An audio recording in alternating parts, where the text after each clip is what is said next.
네, 리서치 업체 Corporate Executive Board에 따르면 기업이 직원을 채용하는 데보다 교육 훈련에 훨씬 더 많이 투자를 하는 추세가 이어지고 있습니다.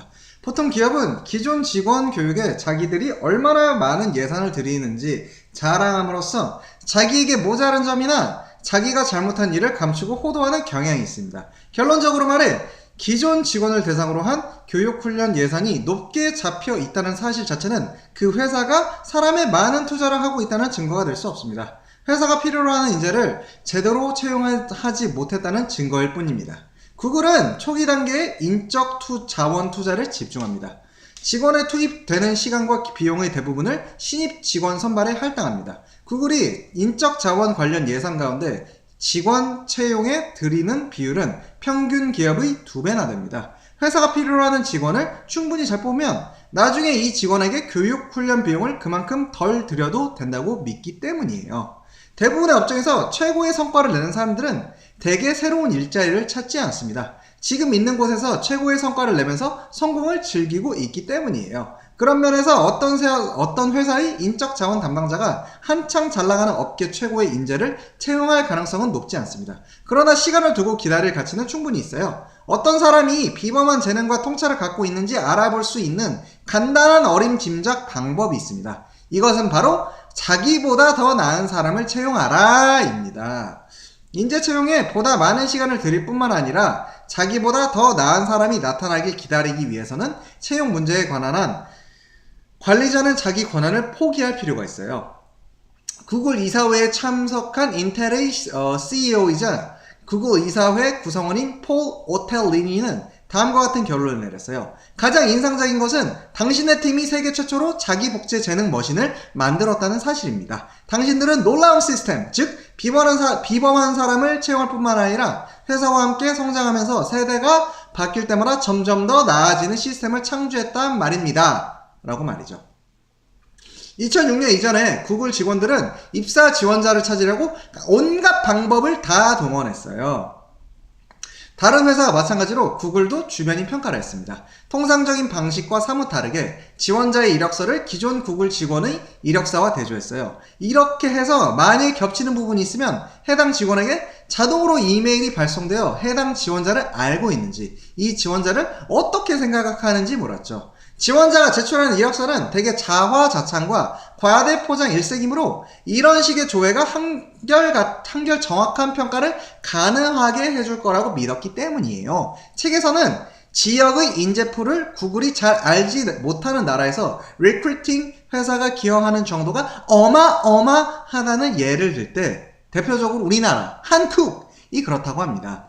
구글 한국 지사의 직원 수는 100명이 좀 넘는데 한국에서는 많은 사람들이 가족 소유 대기업인 재벌에 어떤 식으로든 종속되어 일해요. 이런 지역에서 고위직 관리자로 일할 사람을 찾으려면 믿을만한 리크루팅 회사의 소개가 꼭 필요하다고 합니다. 인재 채용 시스템을 구축하는 첫 번째 단계는 모든 직원에게 채용 추천을 유도함으로써 직원 개개인이 모두 리크루터가 되도록 만드는 것이에요.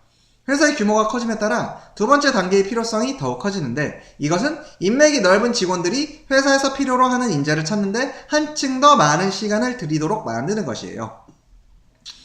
마지막으로 이런저런 실험을 끝없이 시도한 것입니다.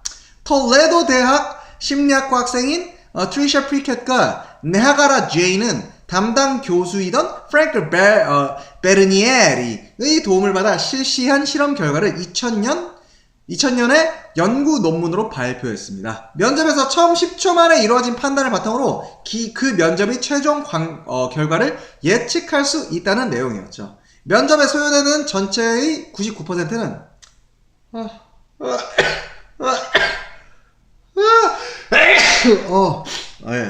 전체 시간의 99%는 면접 대상을 처음 본 뒤부터 10초 동안에 면접관의 머릿속에 형성된 어떤 인상을 확인하는 데 소비됩니다. 면접관은 자기 앞에 앉은 지원자가 실제 업무 현장에서 얼마나 능력을 발휘하며 성과를 낼지 예측할 능력은 거의 갖고 있지 않아요. 지원자의 미래 업무 성과의 가장 좋은 예측 지표는 작업 표본 검사, work sample test인데 이것은 미래 업무 성과의 29%를 설명합니다. 작업 표본 검사는 지원자가 채용될 경우에 수행할 업무와 비슷한 작업을 하게 한 다음에 그 성과를 평가하는 것이에요. 하지만 이조차도 이 사람의 업무 성과를 완벽하게 예측할 수는 없습니다. 실제 성과에도 다른 동료와 협력을 얼마나 잘하는가, 불확실성에 얼마나 잘 적응하는가, 얼마나 빠르게 학습하는가 등과 같은 다른 요인들이 작용하기 때문이죠.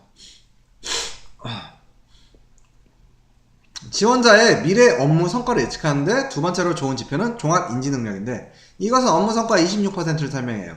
정답과 오답이 있는 문제, 지능 지수와 시험 문제와 비슷한 문제로 실제로 시험을 치르게 하죠. 구글에서는 위계를 추구하는 인간의 본성을 완화하기 위해 권력과 지위를 드러내는 상징물을 없애려고 노력한다고 해요. 예를 들어 구글에서는 실용적인 차원에서 꼭 필요한 직급만 구분해 직급이 개별 기여자, 관리자, 감독자, 이렇게 감독자다면 무슨 어떤 특정 임원이었는데 지금 단어가 제가 생각했네요. 아무튼 이렇게 네 가지밖에 없다고 해요. 구글에서는 고위 간부라 해도 대부분은 신참 직원과 동일한 수준의 복지 혜택을 받습니다. 이사 전용 주차장이나 식당이나 숙소 따위는 따로 없어요. 만약 당신이 업무 현장에서 관료적이고 위계적인 분위기를 걷어내고 싶다면 우선 당신이 갖고 있는 이런 가치관을 시각적으로 보여주는 여러 장치를 마련할 필요가 있습니다. 이렇게 하지 않을 때 위계를 쫓는 인간의 본능이 반드시 당신 안에서 스마일 기어 나올 것이에요. 구글의 최고 재무 책임자인 패트릭 피처트가 정장을 입고 서류 가방을 들고 다니지 않고 청바지를 입고 오렌지색 백팩을 메고 다니는 이유도 바로 여기 있어요. 그가 자전거를 타고 회사 주변을 돌아다니는 모습은 구글의 최고 위층 간부도 그저 평직원과 똑같은 사람일 뿐임을 보여주는 것이에요. 구글은 권력의 함정과 허세를 최소한으로 줄이려고 할 뿐만 아니라 어디까지나 자료를 토대로 의사결정이 이루어지도록 노력합니다. 구글을 지탱해왔던 핵심 운영 원리들 가운데 하나가 바로 정치하지 말고 자료를 사용하라입니다. 구글은 누군가가 어떤 검색을 할 때마다 매번 전체 웹을 검색하지 않습니다. 대신 타당성과 품질 등에 따라 우선순위가 정해진 사이트들과 페이지들을 미리 검색하고 각각의 색인을 달아놓아 검색 요청이 발생할 때 사실상 실시간으로 검색 결과가 제시하도록 해요. 대부분의 직원 설문조사는 직원 몰입도에 초점을 맞추는데, 이를 두고 구글의 임사 분석과 보상 담당 부사장인 프리사드 쉐리는 몰입도라는 것은 인적 자원 사람들이 좋아하긴 하지만 많은 것을 얘기해주지 않는 구름처럼 흐릿한 개념이다 라고 하네요. 개념이다 그렇게. 그리고 만약 직원들이 업무에 80% 몰입한다고 할 때 과연 이 수치는 무엇을 뜻한다고 할 수 있을까? 라고 말합니다. 리서치 업체인 Corporate Executive Board도 다음과 같은 사실을 확인했어요. 직원의 업무 몰입도가 갖는 의미는 학계와 업계 양쪽에서 모호하다. 이 용어는 직원이 보인 선례와 결과뿐만 아니라 심리적인 상태와 특징 그리고 행동까지도 아우리며 다양하게 사용된다고 말이죠. 전체 구글 직원의 관심사를 적확하게 포착하며 세월이 지나도 과학적으로 빈틈이 없고 또 계량화가 가능한 설문조사 방법으로 개발된 구글 카이스트는 구글이 갖고 있는 가장 중요한 종속 변수들, 즉 기존 제품들을 개선하는 동시에 전망이 밝은 것에 집중하는 것을 중시하며 장려하는 환경을 유지하는 혁신과 고품질의 제품을 신속하게 출시하는 실행, 그리고 구글이 원하는 인력을 계속 보유하는 보존에 초점을 맞춰요. 구글 가이스트의 효과는 엄청났다고 합니다. 관리자가 부하 직원을 신뢰하지 못하는 데는 많은 이유가 있어요. 조직은 대부분 변화에 저항하고 부하를 허약하게 만들도록 설계되어 있습니다. 조직은 훌륭한 인재를 찾는 데는 엄청난 노력을 들이지만 이렇게 해서 찾은 인재가 자신에게 주어진 과제 이외에 다른 어떤 분야에서 역량을 발휘하고 영향력을 행사할 기회를 원천적으로 차단합니다. 물론 관리자 입장에서는 통제의 고삐를 놓아버리는 게 끔찍할 수 있어요.